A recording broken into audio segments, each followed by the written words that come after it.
Bonjour. Vous le savez, les contrats d'assurance vie sont des placements très intéressants pour gérer et transmettre votre patrimoine.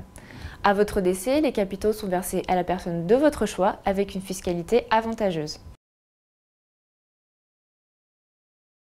Pour bénéficier de tous ces avantages, il est impératif de désigner une ou plusieurs personnes par le biais d'une clause bénéficiaire. Si vous n'indiquez pas de bénéficiaire, les capitaux seront versés à vos héritiers qui ne sont pas nécessairement les personnes que vous souhaitez désigner comme bénéficiaires de votre contrat. Et vous ne bénéficierez pas de la fiscalité avantageuse de l'assurance vie. Cette clause est donc un élément très important de votre contrat. Quelle forme doit-elle prendre? Comment la modifier? Voyons cela ensemble.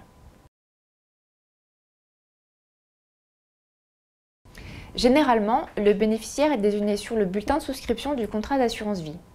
Soit vous cochez la case pré-rédigée qui désigne en général votre conjoint, à défaut vos enfants, à défaut vos héritiers, soit vous rédigez vous-même votre clause et inscrivez le nom du bénéficiaire sur le bulletin de souscription. Lorsque vous souhaitez modifier le nom du bénéficiaire, il vous suffit d'adresser une nouvelle clause en lettres simples, datée et signée à votre compagnie d'assurance. Elle sera ainsi informée de la modification et conservera la lettre avec votre contrat. Mais vous pouvez également désigner ou modifier le nom du bénéficiaire sur un autre support que le bulletin de souscription. Par exemple, vous pouvez désigner votre bénéficiaire sur votre testament déposé chez un notaire, sur un papier libre, une nappe, une carte postale, cela n'a pas d'importance. Vous utilisez le support de votre choix.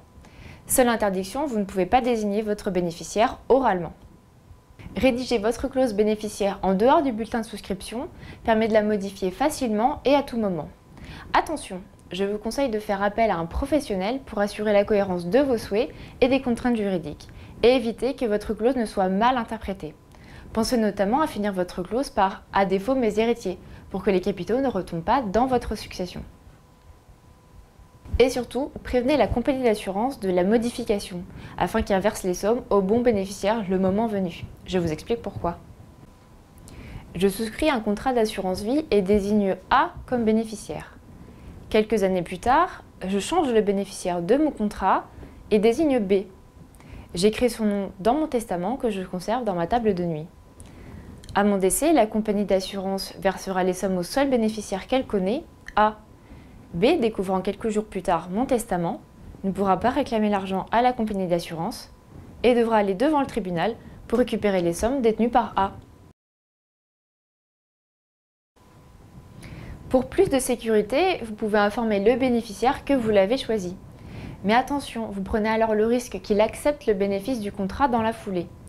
Dans ce cas, et si vous consentez à cette acceptation, vous serez privé d'importantes libertés. Vous ne pourrez plus changer de bénéficiaire, ni procéder à des rachats sans son accord. Prenez garde également à ne pas modifier involontairement votre clause bénéficiaire.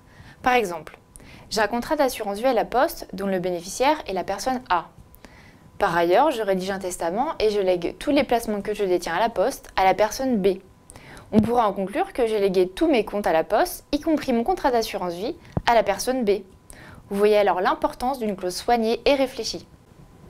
Vous savez maintenant comment désigner et modifier le bénéficiaire de votre contrat. Vous pouvez choisir un proche, un ami, une association caritative.